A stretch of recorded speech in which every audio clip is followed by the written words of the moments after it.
Bonjour à tous. Aujourd'hui, je vais vous parler d'un sujet qui est quand même relativement sensible, qui s'appelle la confiance et les finances. Alors la confiance, c'est une obligation pour l'exécution du contrat, bien sûr. Sans confiance, vous ne pourrez pas réaliser votre ouvrage. Ça, c'est la base. Lorsque vous signez des travaux des travaux dans le cadre d'un contrat avec un sachant, c'est-à-dire une entreprise, enfin peu importe, quelqu'un de technique, vous avez confiance. Le contraire, c'est pas possible. Vous n'allez pas signer un contrat avec quelqu'un pour des travaux si vous n'avez pas confiance. Ça ne va pas marcher. Par contre, la confiance n'interdit pas le contrôle, mais elle ne doit pas être compatible avec la finance. Lorsqu'il s'agit de petites sommes, personne n'entend évidemment. Lorsqu'il s'agit de grosses sommes, tout le monde écoute. Alors faites en sorte d'être le maître d'ouvrage le plus écouté du monde et en plus soyez suspicieux et sceptique. Mettez en place le cinquième accord Toltec. Le cinquième accord Toltec, je ne sais pas si vous connaissez les accords Toltec, si vous ne connaissez pas, vous téléchargerez sur Internet. Le cinquième accord dit « Soyez sceptique, mais apprenez à écouter. Ne vous croyez pas vous-même, ni personne d'autre d'ailleurs. Utilisez la force du doute pour remettre en question tout ce que vous entendez. Est-ce vraiment la vérité? Écoutez.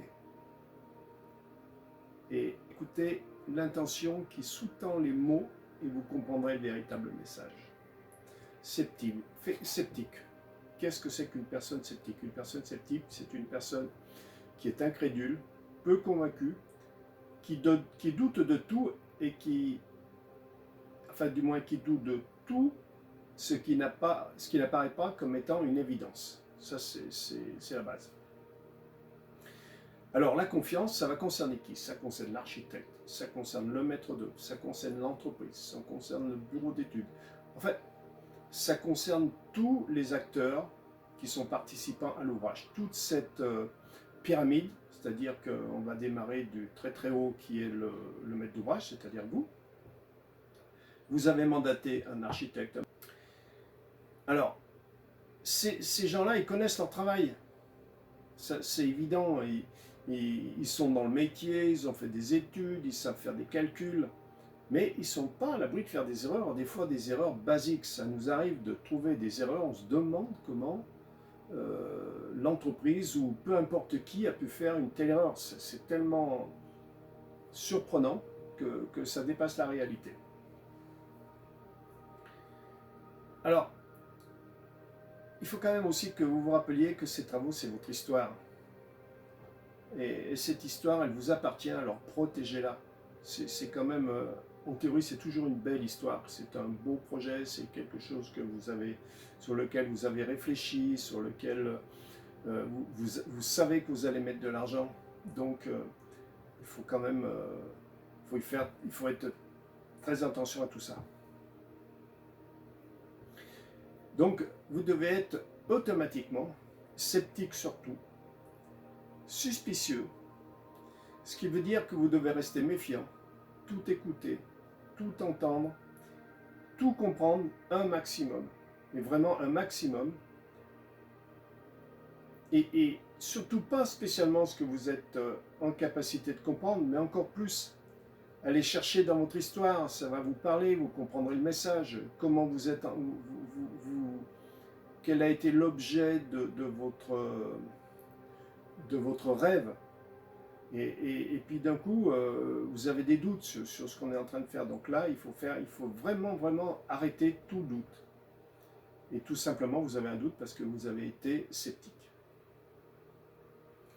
Donc, pour comprendre une situation, il faut toujours revenir à l'origine. C'est-à-dire que dès qu'il y a un problème, arrêtez-vous, faites marche arrière, dire comment ça se fait, pourquoi j'ai voulu ça, dans quelles conditions je l'ai demandé, dans quelles conditions je l'ai nettoyé, et je l'ai négocié, pardon. Essayez vraiment de faire cette marche arrière parce que vous verrez que ça va vous apprendre ça va vous parler. Donc votre histoire, elle a une origine. Vous êtes le maître d'ouvrage, responsable de tout. N'oubliez pas que vous êtes responsable de tout. Mais vous êtes ce qui est convenu d'appeler un non-sachant. Donc du départ, un non-sachant responsable de tout, vous démarrez mal. Donc il faut vraiment que vous soyez très très observateur, très focus, comme on dit maintenant. Il faut être focus en permanence sur votre dossier, tout le temps, tout le temps. Et si ça vous empêche de dormir, c'est pas grave, parce que c'est momentané. Alors, à la fin, quand vous allez réceptionner l'ouvrage, vous allez être content, il n'y aura pas de problème, tout ira bien, vous allez tout oublier. Mais bon, il faut quand même, il faut en passer par là. Donc, cette suspicion et cette comment je dirais, cette scepticité, ça va vous permettre de prendre la bonne décision. Et cette bonne décision, elle aura automatiquement une influence sur la finance, c'est-à-dire sur ce que vous allez payer. C'est-à-dire que si vous êtes trop dans le délire, que vous avez des, comment je dirais, vous avez des idées qui dépassent un peu vos moyens financiers, il y a certainement soit l'archi, soit le maître d'œuvre qui vont vous dire attention, au départ c'était prévu ça, mais maintenant vous en voulez un petit peu plus, est-ce que vous avez les moyens? Donc ça c'est à vous de le gérer. Il ne faut pas attendre qu'on vous dise est-ce que vous avez les moyens, il faut dire voilà, ça, combien ça peut me coûter, est-ce que c'est possible techniquement? D'abord le technique va passer en premier, si techniquement ça rentre dans le cadre du projet, ben, pourquoi pas. Mais après, financièrement, il faut être capable de suivre. Donc il faut faire attention. Alors, il faut faire très attention surtout au doute. Le doute, c'est quoi? C'est un état d'esprit qui est incertain de la réalité d'un fait, de la vérité de parole, de la conduite à adopter dans une circonstance. Le doute qualifie les personnes qui affectent de douter de tout, ce qui n'est pas prouvé, d'une manière évidente et incontestable. Le doute, de toute façon, ne doit jamais persister. Ça, c'est la base. Il doit être levé, sinon il va avoir un impact technique, certainement, et qui deviendra automatiquement financier. Parce que si vous avez un doute et que vous ne posez pas la question, que vous laissez aller, vous laissez faire, eh ben, je pense qu'à la sortie, c'est à vous qu'il faudra vous en prendre. C'est pas aux gens, enfin, c'est à l'ensemble, mais vous allez faire partie des gens responsables, tout simplement, parce que vous avez eu un doute, vous n'avez pas levé le doute. Il faut aussi vous rappeler d'une chose, c'est qu'à l'origine, en tant que maître d'ouvrage, vous avez participé au choix de tous ces, comment je dirais, de toutes ces entreprises, de tout ce groupe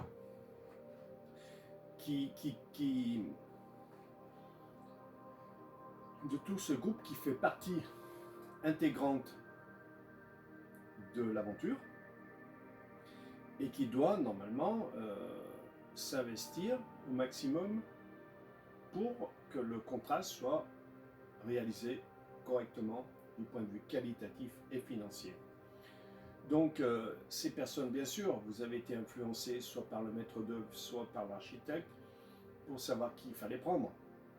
Mais vous avez quand même donné votre avis. C'est-à-dire qu'évidemment, on vous a dit, voilà, celui-là, il a ça, on a vu ce qu'il a fait, il a telle référence,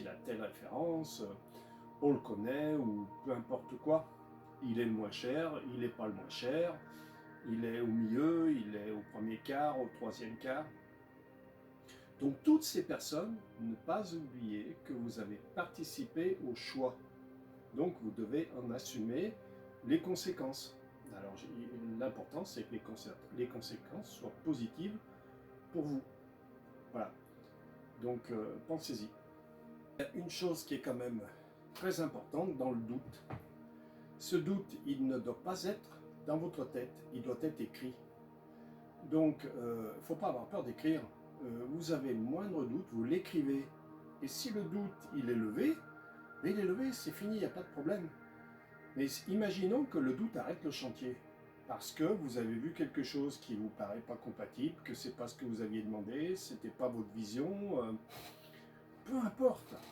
Écrivez, vous écrivez systématiquement à votre maître d'œuvre, à votre architecte, à votre maître d'œuvre, vous lui dites écoutez, là il y a un problème, j'ai un doute, c'est pas ce que je veux, je ne le voyais pas comme ça, ou je comprends pas. Donc il faut vraiment écrire. Après, le fait d'écrire déjà, ça va laisser des traces. Après, l'architecte ou le maître d'ouvrage sont obligés de prendre en compte vos courriers, c'est obligatoire. Donc vous ne faites pas de soucis, si vous écrivez, c'est bien. Si vous le dites, ça ne marche pas. Et moi, j'ai pour... comment je dirais je dis très souvent à mes clients, arrêtez le téléphone, stop. Je ne veux plus entendre parler de téléphone. Quand on m'a dit, je réponds, j'ai pas entendu. S'il me dit, oui, mais j'ai téléphoné à, j'ai pas entendu. Il faut des traces. Au jour d'aujourd'hui, nous avons l'Internet, il y a des mails, envoyer des courriers, envoyer. Il n'y a que ça. S'il y a le moindre problème, il faut qu'il y ait des traces. Donc, vous voulez lever un doute, écrivez. Voilà, ça c'est une règle d'or. Donc, il doit automatiquement vous rendre plus sceptique, plus suspicieux. Et c'est la seule façon de protéger techniquement vos finances. Il faut être sûr. Vous doutez, vous vous faites expliquer. Tant que vous n'avez pas compris, mais complètement compris ce qu'on vous explique, si on essaye de vous parler dans un langage que vous ne comprenez pas, remettez les gens sur le rail, leur dites écoutez, je ne comprends pas, parlez-moi dans un autre langage, expliquez-moi si je veux faire ça, qu'est-ce qui m'arrive, si je veux faire ça, qu'est-ce qui m'arrive, et si je veux faire ça, c'est possible, c'est pas possible, combien ça coûte. Il faut qu'on vous réponde, comment je dirais, de façon claire, nette et précise, que vous compreniez bien la situation. Donc, le fait d'être sceptique, c'est bien, mais quand vous allez devenir suspicieux, c'est-à-dire que au début vous doutez, après vous êtes sceptique, et puis après vous devenez suspicieux. Et suspicieux, là, c'est quand même plus la même chose. La suspicion, c'est pas un défaut, c'est loin d'être un défaut, il faut en faire une très grande qualité, ça c'est important. Donc, tous les contrôles que vous pouvez faire personnellement,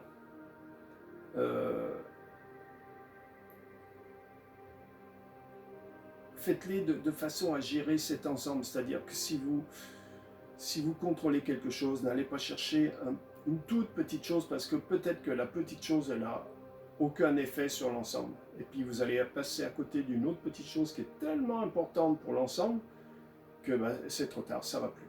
Donc il faut être focus sur tout. Il faut avoir les yeux qui soient multipliés par 10, il faut que les oreilles, ce soient des sonotones qui marchent à fond, que vous entendiez tout, que vous voyez tout, que vous compreniez tout, ça c'est quand même hyper important. Donc, la synthèse de tout ça, c'est qu'un maître d'ouvrage, qui est responsable évidemment de tout, il est non sachant et il doit analyser ce qu'il est censé ne pas connaître. Il doit donc être suspicieux dans l'inconnu.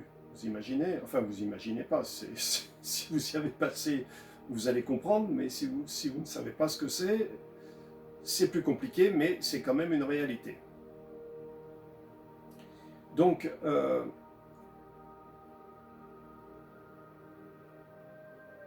tout ça, ça nous amène à des dérives. Parce que vous n'avez pas levé les doutes, parce que ce doute, il a impacté vos finances. Et on a un conflit entre un maître d'ouvrage et ses propres finances, tout simplement parce qu'au milieu, il y a un gouffre qu'il n'a pas rempli. Et ça, c'est quand même pas bon du tout. Donc, quand on en est là, qu'est-ce qu'on fait? On va chercher un expert. Enfin, du moins, on va chercher une personne extérieure qui va peut-être vous expliquer votre problème et pourquoi on en est là? Alors, bien sûr, il est possible que vous soyez face à des gens en face de vous qui soient complètement incompétents, mais, et puis qui vous ont fait plein d'erreurs. Mais si vous aviez surveillé, vous auriez vu l'incompétence. Si vous aviez posé des questions, vous auriez compris l'incompétence. Donc, et puis si vous aviez eu les explications quand vous posez une question, c'est-à-dire quand vous posez une question, il ne faut pas qu'on vous envoie balader, on doit vous répondre, il faut vous imposer, c'est-à-dire vous êtes le maître d'ouvrage, vous êtes le patron, excusez le terme, mais c'est vrai, vous êtes le patron de cet ensemble humaine qui se bouge, qui fait des choses bien, qui fait des choses moins bien, et qui en réalité doit faire des choses que des choses bien, ne pas faire des choses moins bien. Vous avez un contrat, on doit aller au bout du contrat. Donc, quand vous appelez un expert, en principe, c'est que c'est trop tard. Le capital confiance a sauté, bien évidemment. Il fait place à des émotions négatives. Alors, bien sûr, vous passez... Enfin, ceux qui ont eu ce type de problème le savent, ceux qui ne l'ont pas eu ne peuvent même pas l'imaginer. Et je pense que ceux qui m'écoutent là, certains vont se reconnaître, et notamment dans mes clients. Donc, ça vous amène à des émotions négatives, ce qui vous fait perdre toute objectivité. Il ne faut surtout pas se laisser embarquer par ces émotions, mais bon, ça c'est compliqué. Et en fait, l'ensemble, ça se termine par des vilains mots du type, je ne vais pas vous dire, mais après les vilains mots, il y a la désillusion, la colère, la rébellion, et pour terminer, désastre financier.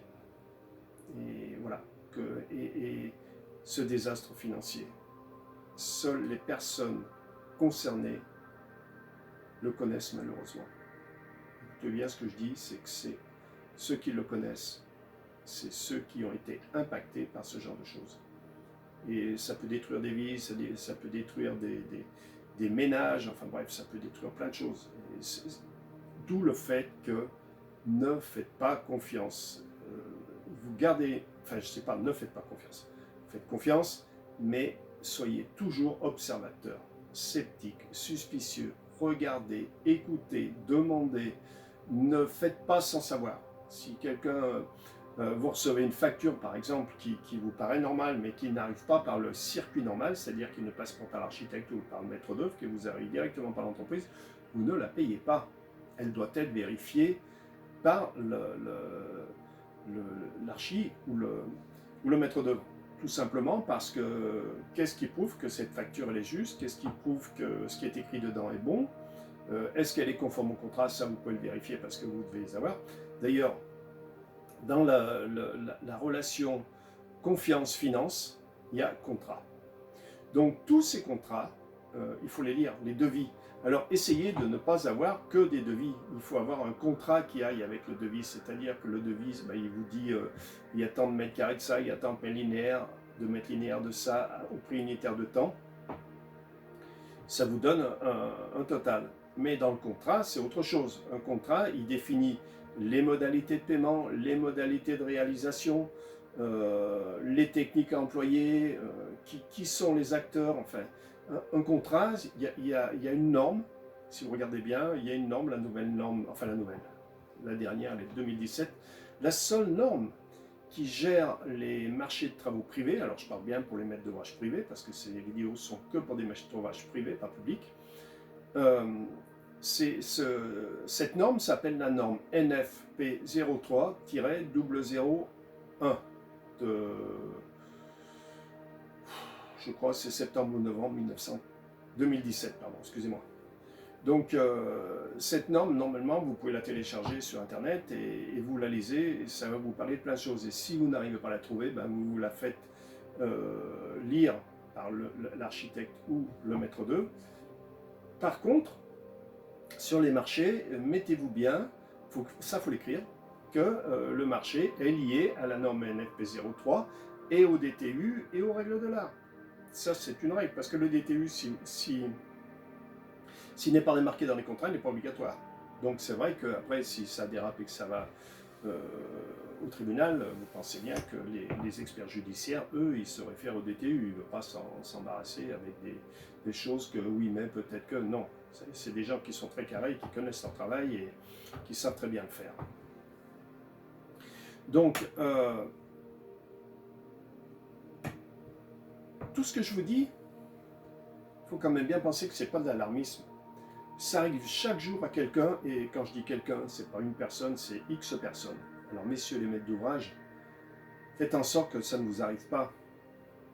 Et j'irai plus loin, je dirais, mais si vous voulez, suivez, c'est pas trop ma tasse de thé de parler des médias, mais suivez les médias parce que y a des émissions spécialisées qui vont vous faire voir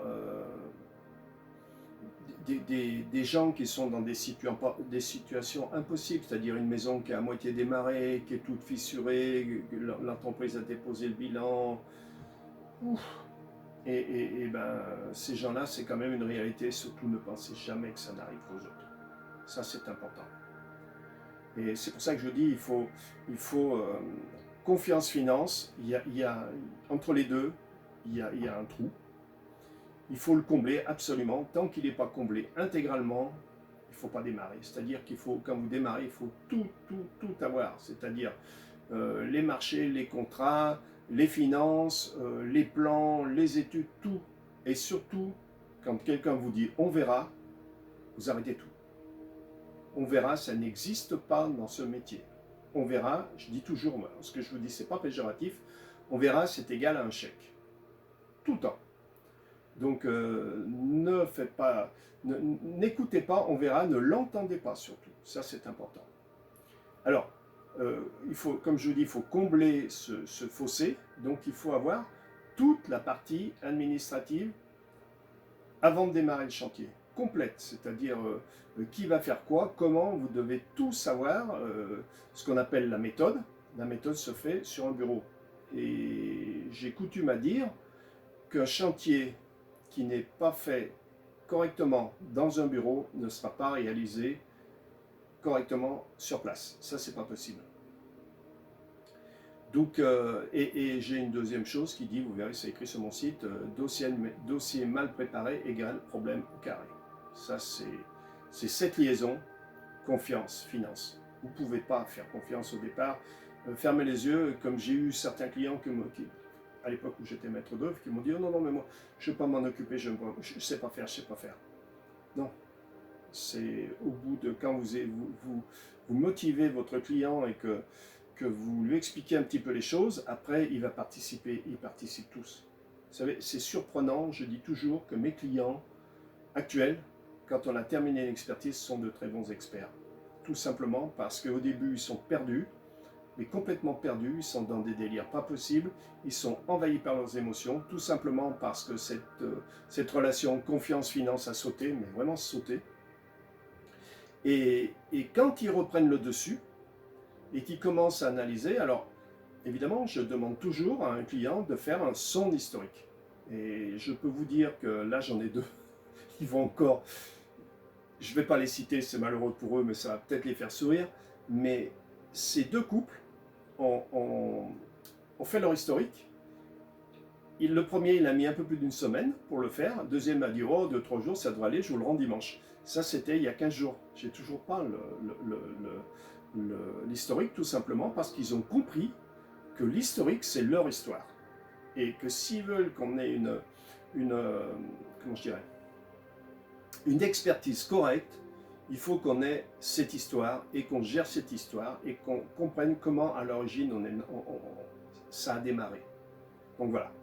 Donc l'esprit, c'est de dire, attention, confiance et finance sont aux deux opposés. Et il faut essayer de faire un petit pont qui les rejoigne. Et sur ce pont, il y a tout. Il y a les devis, il y a les contrats, il y a les assurances des entreprises, il y a les références des entreprises, il y a la qualité du produit qui est fait, il y a le maître d'œuvre qui sait exactement, ou l'architecte bien sûr, parce que c'est un petit peu les mêmes personnes, qui savent exactement ce qu'ils vont faire, qui vraiment ont pris le dossier en main et correctement et qui vous amènent ce qu'on appelle un dossier bouclé. Et dès que vous avez déjà un dossier bouclé, c'est déjà beaucoup. Parce que si l'administratif au départ n'est pas monté correctement, comment voulez-vous que la production marche? C'est pas possible. Donc après, bien sûr, une fois que ça a démarré, une fois que vous avez eu le temps, surtout prenez votre temps. Il n'y a jamais le feu. Si vous avez vraiment pris votre temps, vous avez essayé de tout comprendre, de tout admettre, parce qu'il y a des choses, des fois on ne les admet pas, mais techniquement on est obligé de les admettre, donc après, l'important c'est que ça rentre dans le cadre. Une fois que vous avez fait tout ça, quand vous allez déjà passer à la production, automatiquement vous aurez déjà une grosse connaissance de ce qui va se faire. Ben maintenant, il va falloir quand même être absolument observateur, tout le temps, tout le temps, tout le temps. Vous savez que au jour d'aujourd'hui, il existe des systèmes, je ne me souviens plus, l'app quelque chose, je ne sais plus.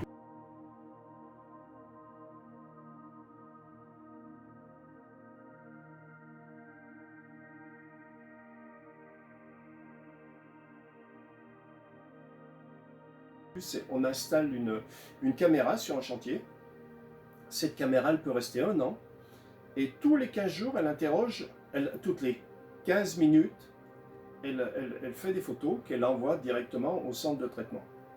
Donc vous savez tout sur le chantier, tous les quarts d'heure, vous avez une dizaine de photos qui arrivent. Donc ça peut être une solution. Quand on est sur des gros projets, eh bien, il faut vraiment envisager, ça va vous coûter une somme de l'ordre de maximum 5 000 € hors taxe, en moyenne, hein, je dis bien en moyenne, parce qu'après ça se discute toujours, ça peut être plus, ça peut être moins, mais vous aurez un film de la vie de votre chantier.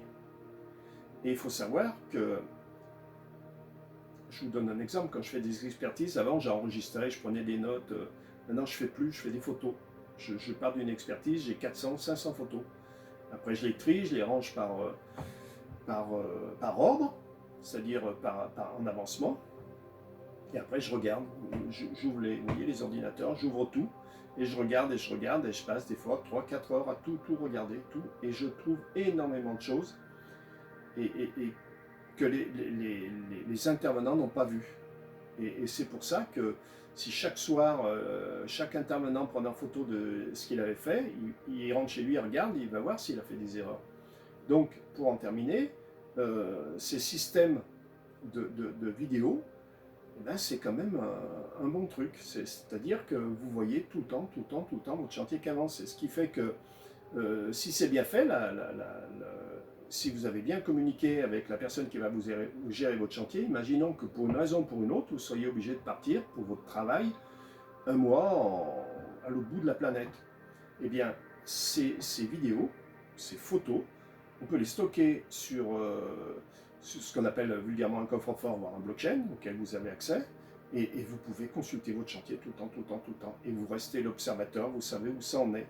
Et s'il y a quelque chose qui ne va pas, vous pouvez le voir. Et si on vous envoie par exemple des factures et on vous dit il faut payer le toit par exemple, et sur la photo vous ne voyez pas le toit, j'exagère un peu bien sûr, vous allez dire voilà, qu'est-ce qui se passe? Donc voilà. Donc cette relation confiance-finance, je vous dis, il faut les relier par ce petit pont et tout mettre dessus. Une fois que ça va être prêt, après vous allez pouvoir commencer votre chantier en faisant un deuxième bloc confiance-finance, en refaisant un petit pont vide qu'il va falloir accrocher. C'est la seule façon de ne pas avoir de problème.